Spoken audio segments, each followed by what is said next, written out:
she's sweet but a psycho, a little bit psycho. At night she's screaming, I'm on my mind, my mind. Ava, what inspired your world?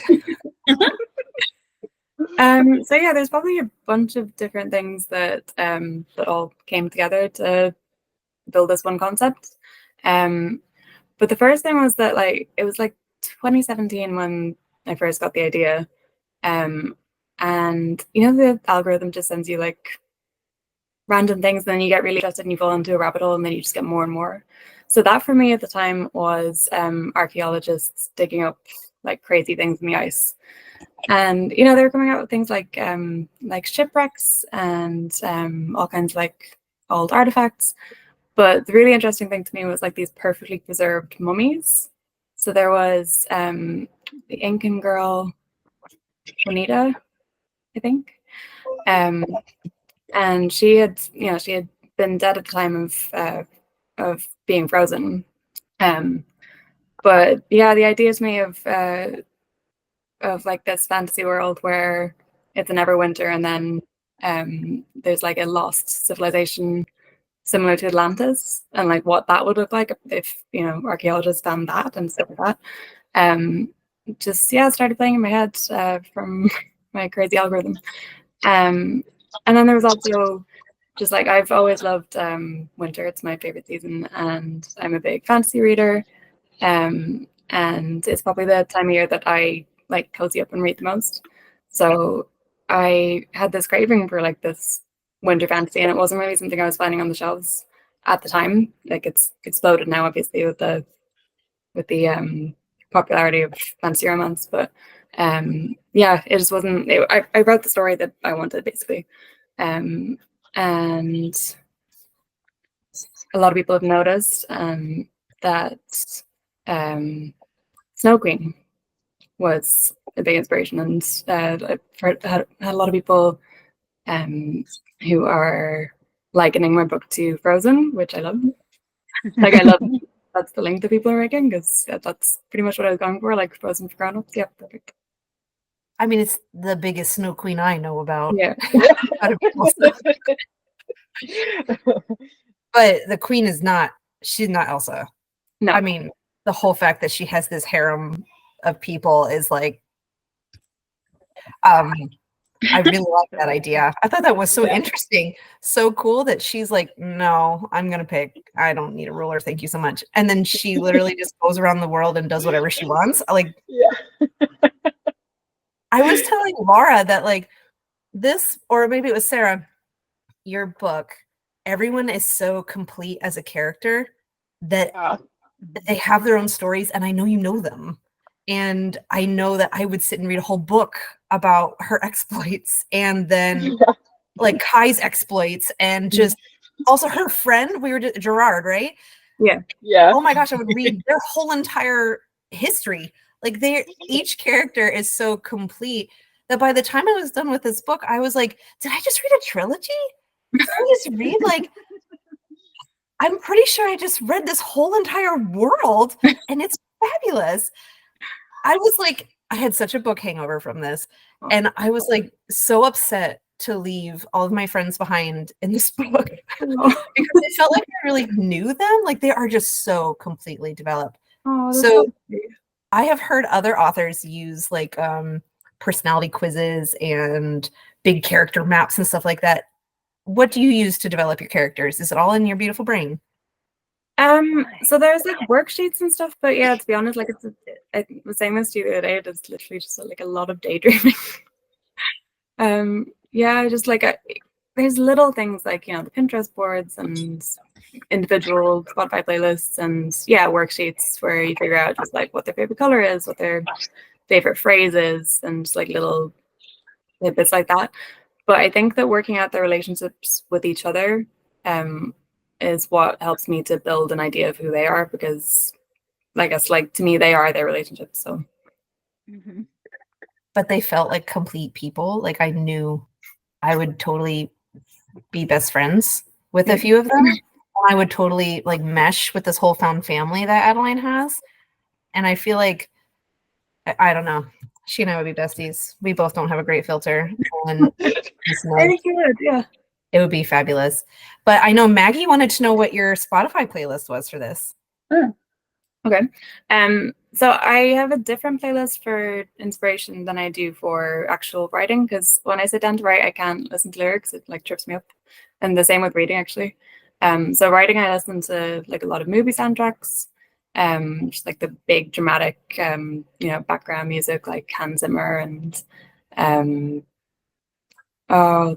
I can't remember his name, but he's the guy who wrote the music for Sunshine. John something. Anyway, a lot of that, and like fantasy movie soundtracks. John Williams. Did I say John Williams? Is it John Williams? I don't know. That's a big name. That sounds familiar. But at the same time, I feel like that's Star Wars. Yeah, John right? Williams wrote a lot. Yeah, he wrote Indiana Jones. Yeah. My brain has a capacity for a few, but that's one of the names that I remember. Yeah. Do any of the characters have theme songs?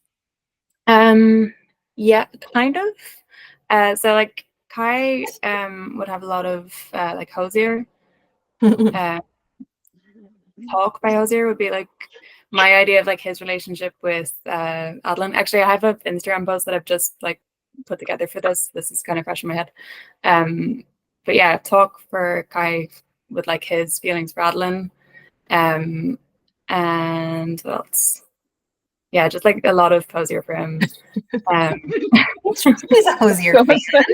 He's a little raw, a little Hosier-ish. I get it. We're both like 6'5". Yeah. Works out. Like Kai is like Irish coded as well. So and he's Irish. I have a teeny tiny crush on Hosier, so I will leave my Hosier information to a minimum. But that's right. And Adeline? Does she have? She's got she's probably got a few different songs that I relate to her. There's like oh, that's really gonna bug me. Oh, Aurora has got a song called Winterbird. So that's actually more kind of like my sort of theme song for the book itself. But yeah, like Aurora is kind of like, kind of witchy, not witchy, but like, yeah, sort of fantasy vibe is like folksy. Yeah, like folksy fantasy. There's definitely a folksy vibe around the book, I think. Yeah.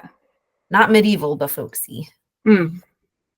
Like the hanging lanterns and the winter forests and stuff is just like my favorite visual. Absolutely. Yeah, that's a nice ride, actually. Absolutely. Sorry, that just made me think of the first little bit of spice thing. Laura and I were like, the library. The library. I had it flagged in my book. I thought of the tree first, and then I thought of the library. The library. Oh, the library. And kudos to them for their excellent restraint while battling each other and rubbing their bodies all over each other. Like, I was like, Ava, where is the hotness in the fighting? But they were like, no, this is very serious time. And I was like, okay, I respect it. But the library. Oh, damn it. When he came back and I was like, he loves her. I know he loves her. I know he does. He's so gone for this girl. Please. Thank you, Amber. Amber says that has a sound. The library. God, I love the library. I was like tweeting with, what do I want to make to get people to read this book? And I was like typing out the whole library. I was like, bring it back. Mess with the energy. Yeah, it's like, it is a favorite that comes up in like, when people message me or reviews that I got back as arcs. And there's only so many times that I can post that scene on Instagram and TikTok, and also like only so many times I can We'll take care of it because it is like it's freaking fabulous. Yeah, we talked about it for a long while. Just that it's so perfectly described. I'm like, I am picturing all of it, honey. I have got it up here in the memory banks, and I'll just read it again, and it'll be fine. Highlighting and saving this entire page. My Kindle in this book is a lot of gray highlights. page after page of great highlights. Some of them, you know, Goodreads is always like, do you want to make it public? And I'm like, no. You don't need to see what Oh my I'm gosh. Thank you. I'll enjoy it Oh on my gosh. own time, me and the author. So I had another question for you of why you picked dual POV. Oh, yeah, I actually started off writing just from Madeline's POV, but I felt like even for me, it was hard to get into who Kai was, especially because he's so closed off and like stoic as a character. So, yeah, like I had to write some of his POV to like bring out his character a little bit, and then I just decided that was the way that the story was meant to be. Yeah, I really appreciated that because he's this broody, quiet type, so reserved that by having his POV, I was like, oh, he's just being really chivalrous and sweet and like just the old worldy, which he bought into everything I thought it was going to be, and it was absolutely perfect. I loved the foreshadowing too. Like before he came out of the ice, I liked that you or when he was about to come out of the ice. I really liked that you added that part to it as well. Yes. Yeah, that was like really interesting for me. Intriguing. Oh my god. I was thinking back afterwards about how, like, from the very beginning, you foreshadowed like the entire ending. I was like, oh my god. Like, you put these breadcrumbs from the very beginning. It's just incredible. Like, one of my beta readers went back after finishing the book. She did Control F for pendant. She found the first mention of it, and she was like, "Oh my god!" That felt pretty good. yeah. Oh, I want to know where that pendant is. And then, I mean, the epilogue and the last line, I was like, what? What? Because this is where Sweet Sarah was like, look, you all need to have Ava in, and it's a non-negotiable, and she's going to be in your book club. And Ava, do you want to? And you said yes. And I was like, that's cool. And now I've read it. And I was like, Sarah, how did you stay quiet? I would have been like, oh, please, world, read this book with me. I have to talk to someone about it. It was so hard to stay quiet while you were all reading it. Well, Sarah said that she was messaging you, Ava, about because you were like the only one she knew, and to just freak out with because it is holy crap, that ending. Yeah. I don't know what to do. I was unwell. I was unwell because I went back and I was like, all right, I'm gonna read it and I'm gonna figure it out. And I was like, that's right. Holy shit. It's like the very last word, I won't, in case anyone watches, but you should have FOMO if you're not reading this book right now. That's all I have to say about that. Because holy moly, is she evil? Are they evil? Do they have dastardly plans? Oh my god. I'm so excited to go into that more. Have you started writing the next? Yep. You have a beta team here for you. Yeah. I'm so excited to hear that because I definitely need one. I have questions that I wrote while I was reading it, but I realized they're all spoilers. So I'm trying to go through. Oh, I have to say though, remember the other day we were talking about a couple of us are talking about like the animated classics of like the guys that you fell in love with. And I just had that vision of like Prince Cornelius from Thumbelina frozen in the ice. Yes. Hand. Yeah, the finger above. Like that was our friend. I love Thumbelina when I was little. And I didn't realize that I had done that. Like I kind of forgot about the movie completely, and then again during beta reads, one of my beta readers commented on a scene of Kai under the ice, and she was like, "This reminds me of the love interest from Thumbelina," and I was like, "Oh, because it is." That's so funny. I love that we've all watched these movies. Oh, I forgot to say about the dual POV. I liked how when you were just starting Kai's point of view, it was sort of like you started with like little chunks of his POV, and then it started to get bigger and bigger. But it was like very mysterious at the beginning. Like, you were sort of figuring out his character, and it was like he was waking up as you like started reading. It was really cool to like come into the story like that from his POV, because you sort of were waking up with him. I love it. Yeah. It was very deep. it just like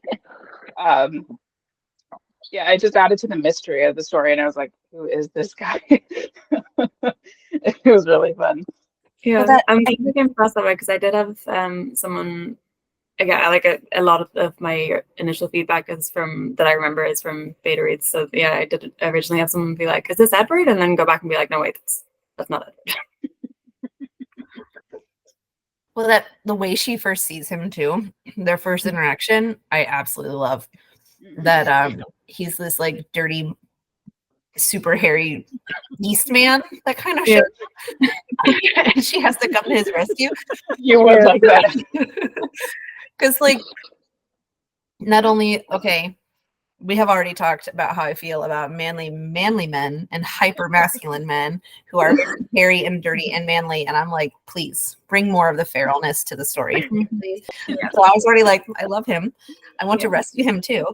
I just love that Adeline is always like, she's like always an equal with him, like even from the very beginning, the way that she's like helping him, the way she's guiding him. She's already playing monarch, like that. She teaches him how to sword play, and that's like she takes that role very seriously. And that it's just so much less of like, I am the chosen one and I'm gonna swoon all over you, as much as it's like, no, he's absolutely dedicated to her. She's got this equal footing with him that I think was more unique in this story than a lot of the other ones, which are a lot more damsel-y.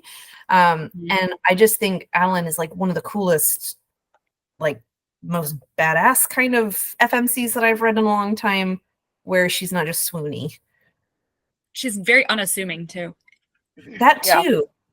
But she's got like serious morals and convictions. Like she's just steadfast with how she is, who she is, what she wants to believe in. And I think, I don't remember who I was speaking to about it, but the family dynamic is just fabulous. Like it really feels genuine.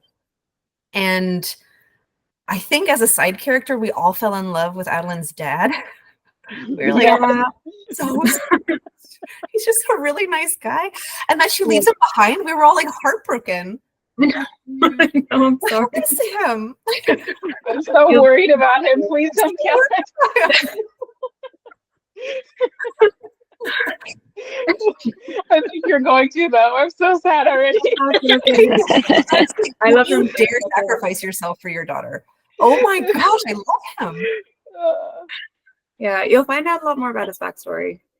Yeah, that's all. I won't say anything else about it, but I love him. That's all. Well, yeah, because they're going to his like hometown. One of my spoilery scene questions was in regard to, I think I don't know if it's his family, his sister, somebody who comes to, they kind of have it appears like they have bad blood on the balcony. I'm so interested that you picked up on that. Okay, yeah. And cool. And I was like, oh, she's the Empress of the Beach City, like the Beach Kingdom. And I was like, oh, I wonder, because didn't he say he's from there and she's from there? And so something bad happened there. But like I said, this just is one of those other aspects of the characters where I'm like, every one of these people have these backstories that I'm so interested in. And I would read their own standalone books. I would totally like I've got a lot of stuff planned for the next few years, but I would eventually love to go back and do like a previous generation story. Yeah. I don't know if I can see Kai with anybody else. It would break my heart. Having him lust after that apparently evil woman, I don't know. No, it would hurt me but like Selma's generation, like the queen. I was gonna say I like Selma's generation would be interesting. That's true. I mean, that's true. Snow Queen backstory? Yeah. Yeah. Little harem moment? I don't know. That was Interesting. yeah. I really you put a lot of like mental health you worked through a lot of mental health issues in the book that I think a lot of writers sort of shy away from. And you really like hit them head on and dealt with them. And I think that just made the book so real. What was your like inspiration for that? Like, why did you bring that into the book? So when I first started writing it, I had just had a baby. Well, not just. She was like, no, sorry, I'm wrong. I hadn't had a baby. I first started writing this book when I was like a newlywed. But by the time I had like properly gotten into the plot of it and was starting to flesh out the characters more, because it did really take me a couple of years to properly settle into the story. At that stage, I was like on maternity leave and writing a lot with like, you know, beating my baby in one arm and typing on my phone, trying to write in like Google Docs on my phone. And yeah, just like a lot of my life at the time was motherhood and like how isolating it is. And you know, you suddenly realize that you need this village that you don't have access to. And I was getting to know a lot of women who were having a really difficult time, and mental health was something that came up in these communities that I was joining for parents and mothers specifically. So yeah, I guess it was something that was on my mind a lot at the time. And I kind of quite organically started exploring it through Adeline and Selma's relationship, and yeah, that's where it went. Kind of wasn't more where I was expecting it to in the first place, but You have siblings of your own that you brought into the story?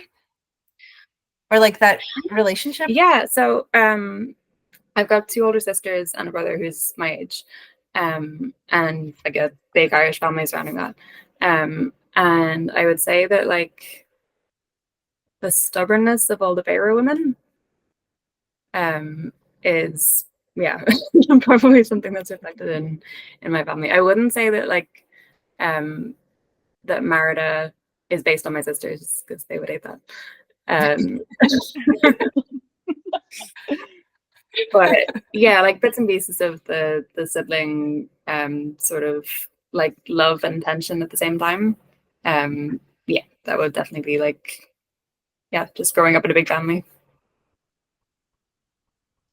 I think I could tell that this wasn't playing at a sibling relationship. Like there had to have been some bond for you to write it so completely. And so, like I said, like the whole book is just very genuine to me. And how all the relationships just make sense. They really work. They're so well developed. But especially that familiar bond, and then with the sisters, and it's like freaking heartbreaking that they're being torn apart, Game of Thrones style. And I just want to make sure that all of them are okay. Please.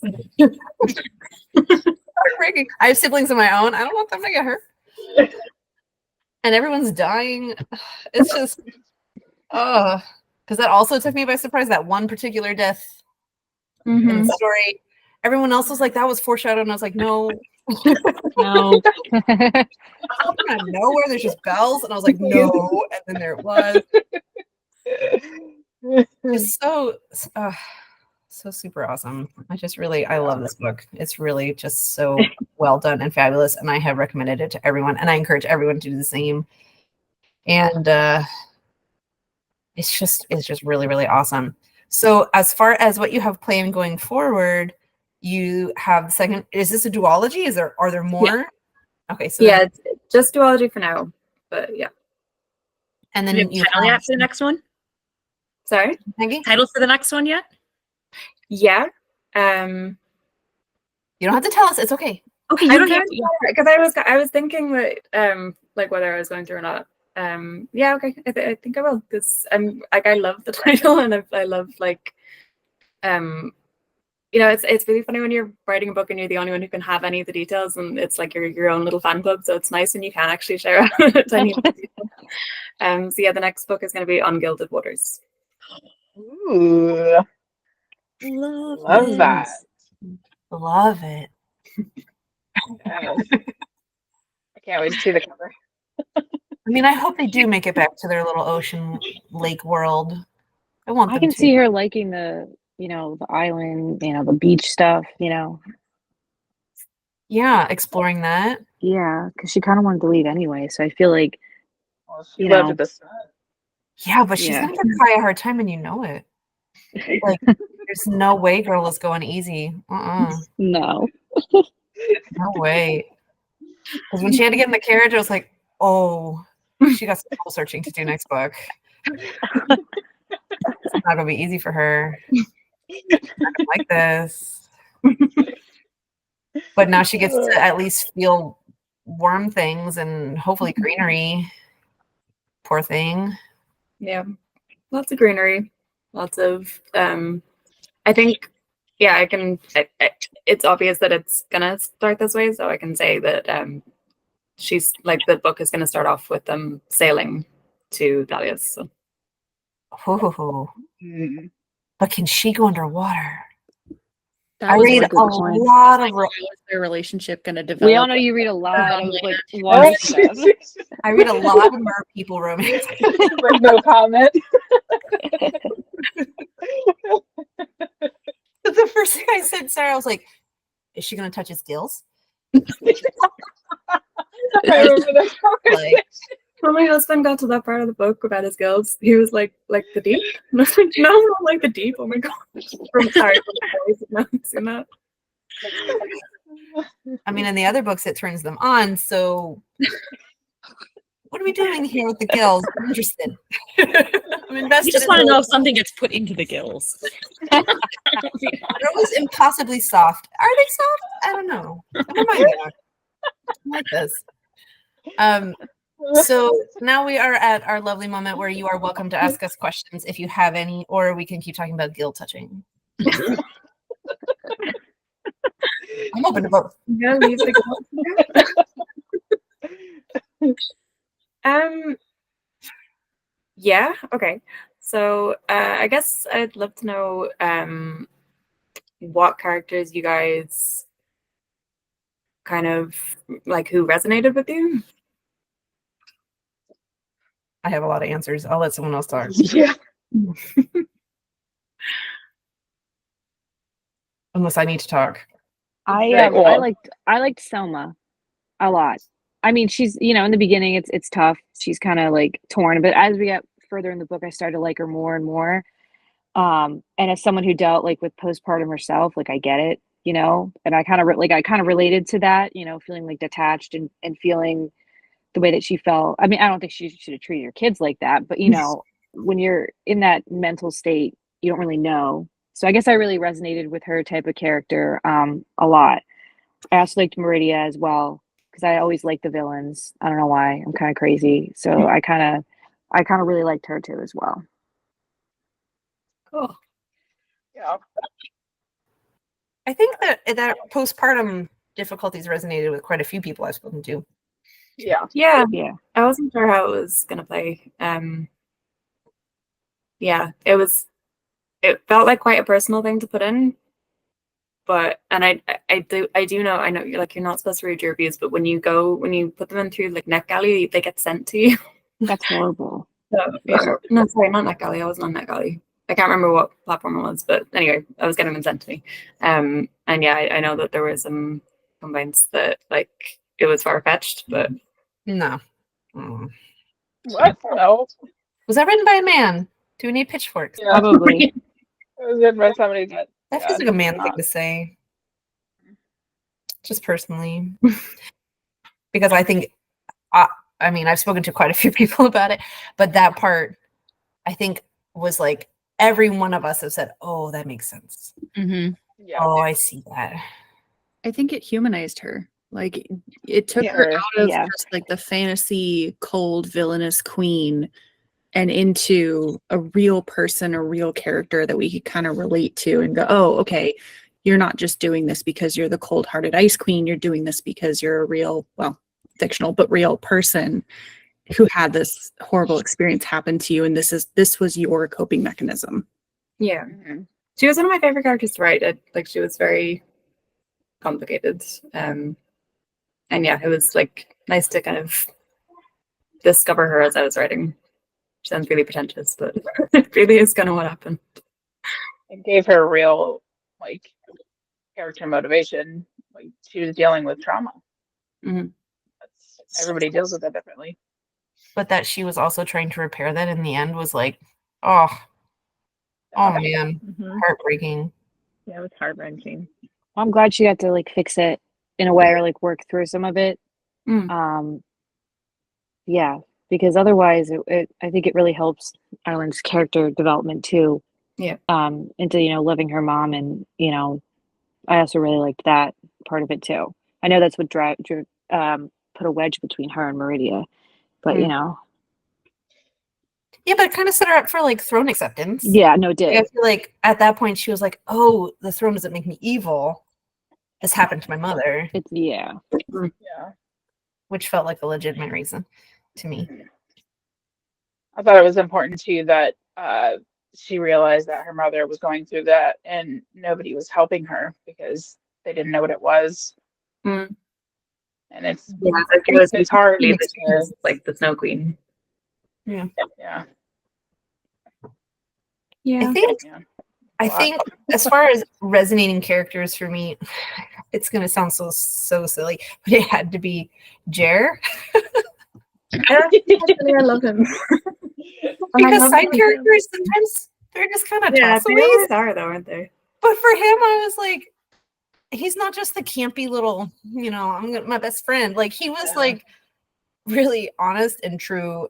And then, oh my gosh, that he had to fight her sister was like, and then just that he always had the quips, and when they got the quips, they got the trauma. Like it was just, I just loved his humor, and I love that he always brought the humor to what were kind of stuffy situations. And I don't know. Obviously, I have no filter. He has no filter. It worked really well for me. So I just loved him and her dad. He reminded me of here we go. We're going back to another animated. In Elena of Avalor, the captain of the guard. If you've seen Elena of Avalor. Maggie has children. A child. Who doesn't like Elena, but I do. My kids. There's so many movies. 4 times this year, you guys. I keep This is a problem. Chloe on the TV and being like, "Mom, let's go watch Chloe," and they're like, "I don't want to." No more keepy uppy. Oh my gosh. I found myself listening to the Bluey soundtrack in my car by myself a few days ago. I hope it's Chattermax. I've already dropped off the kids, and I was like, yeah, all right. I think overwhelmingly, I would agree. Adeline, she resonated, I think, across the board for everybody. I don't think there's been anybody who hasn't told me she is completely somebody you can resonate with or identify with, or she's had moments that we've had. She was just a complete character for sure. Oh, I love that. And I've gotten that feedback. I don't know why everyone's not telling me that when they told me that. I've gotten that feedback. Yeah. I don't resonate with Kai, but I absolutely adore him. I get that. Kai is I guess I kind of resonate with him. Like Adeline is who I am in my head, and Kai is who I am like outwardly. Like I'm quite shy, and I don't know if it's an Irish thing, but I feel like a lot of us can be quite like stoic, and yeah. So Kai is kind of like a mix between me and my husband, I think. And yeah, Adeline is like my inner monologue. I love that. I know you always write yourself into your characters somehow. Like us 2.0, like 100%. Rena's like, yes. And I can't wait to ask you about it.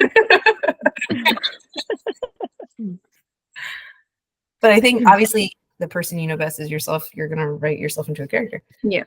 How could you not? I feel like when I did write, I always wrote like a better version of myself, almost like the perfect version of myself, even though I'm perfect, but like the more perfect version of myself. For sure. When I was writing and all that. I think maybe it's the version of us we want to be, kind of. Yeah. But in Assassin, they're always assassins. Exactly. They always have swords and or magic. I have learned so much swordplay knowledge from my reading. I know it's hard, and I know it makes you sweaty, and I know if you have a man with gills, you don't touch him, and that you find yourself fighting them and trading them, and that's the extent of my swordplay knowledge. But it seems like a really tricky thing to do. I kind of want to. Same. Yeah. I found that scenes really hard to write. But like, I wanted there to be like action in the book, because that's something that I love about fantasy, that it's like, plot and characters broken up by these more exciting moments, but they're just really hard to choreograph. Yeah. Especially like I have never found it in real life. I can't do it with my own body, so I think you did it fabulously. And I wish that was the question you were asked. How is my action writing? And I'd be like, perfect. Because it's really, really good. But I love that your action writing didn't take a chapter. That's what I was gonna say. Like, some people over-explain everything. They explain every step, I'm like, no, like I don't need to know that. Like, I can see it in my head. I can imagine it. Don't like, don't over-explain it too much.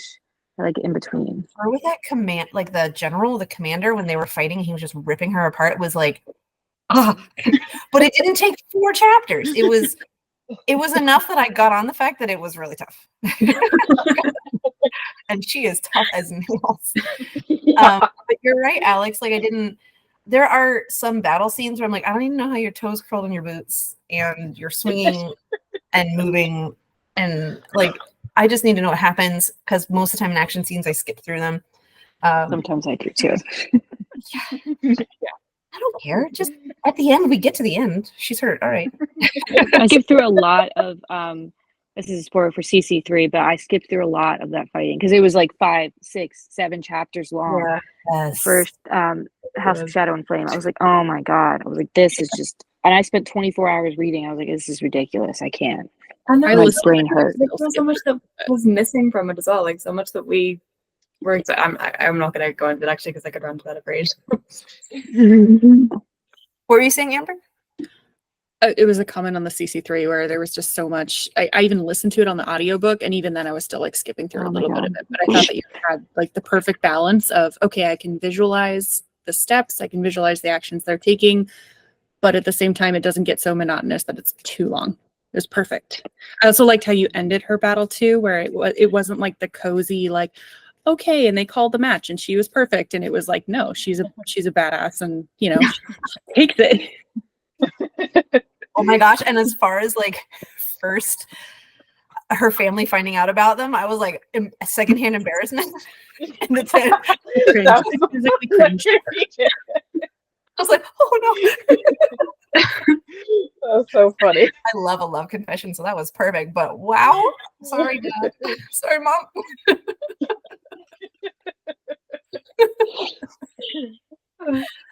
I cannot wait to see what you do with everybody. I mean, I'm so excited to see the next book and to know more about it, and to just find out more of that last line and what in the world is going to happen.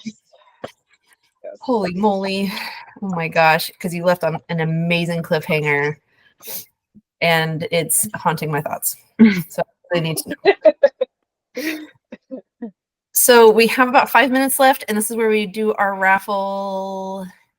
And we have put some numbers on the messages, if everyone would please. Yes. And then I have a sort of sample. So I'm waiting for the book from Ava to get here. She has signed a book, and she's also sent some shoot, you said an art print and bookmark? Yes. Yeah. Oh, that art print is gorgeous. Yes. Oh my Super gosh, great. So great. And then we also have some bracelets that Crystal's not in the meeting today. Where did I put them? She is making some custom bracelets that she's sending me, but these are the type of bracelets that she makes. So they're going to be specific to Ava's book. So I'm super excited. Oh, that's awesome. And then I do have a sample box. If I can turn this around, maybe. There we go. So this is a sample box of what the PR boxes will be. So I have a candle, bookish candle. This is called Book Hangover. It's a super cute little candle. Those are the bracelets. You have stickers that are bookish stickers, like specific to the books. I also have some like other random ones. And then I have, in certain ones, I'll have like bookmarks, stuff like that. So just fun bookish things. And then I will always have my music just started, sorry. I will always have a signed copy of the book. So I think everybody has put their number in the chat. Let me look. Okay. Let's see who has one. I don't even know how to get to the chat. Okay, so there's so you click on the three dots on the bottom of your screen and then in call messages. Or you can just yell it and we'll just put it in. If you can't find it, that's okay too. Oh, you found it. Go ahead and put a number. Did we get everybody? Perfect. Got Roland, me, Alex, Amber. Okay. Sorry, I've had it on mute because I've been getting my kids ready for like kinder this morning. I thought I don't want screaming children in the background. We appreciate that. Thank you. But we're so glad you're here. So thank you. I'm hearing my own child clawing at the door. I was like, pretend Mama is not even home. She's not home. If you need anything, your father is here. Do you kids do that thing where they'll walk past your dad to come and ask you something? I could literally be on the toilet and they will walk past my father and be like, open my juice box. Yes. My kids seek me out no matter where. Too. Mm-hmm. And how do they always know where I am? Yeah. I try to be sneaky. Hey, okay. We have a winner. I can get out of here. Number 9, Roland. I can't clap. You got the pyramid. Oh wait, for real? I mean, I was like, can I zoned up for a hot second? No way. You won, hooray. Thanks. That is. I will DM you later and get your details so I can send it to you. Well, Ava, it was so awesome to talk to you and to meet you. I'm so happy that you came. Thank you so much. And for being an active member of our book club too. It's so fun to see you comment. I'm like, oh my gosh. I'm trying not to fangirl too hard. So it was awesome. Awesome. Can I just say that I've absolutely loved watching you and Renna like just completely hype each other up this past month about reading your books. Like it is just such a strong little like every time I saw it, I was just like, oh, they're like just appreciating each other's like writing, and this is glorious. We're besties now. Like that's the fact. The authors club. I love it. We do have budding authors in here, so they will join you. I was going to ask about author advice, but we'll get there. They'll reach out to you because there are a few in here, and I've read some of their snippets, and they're very, very good. So, on to Renna's at 7:15, my lovelies. Everyone take a little break. I'm not going to leave my room in case they know I'm here, but Roland says it's by scent, so...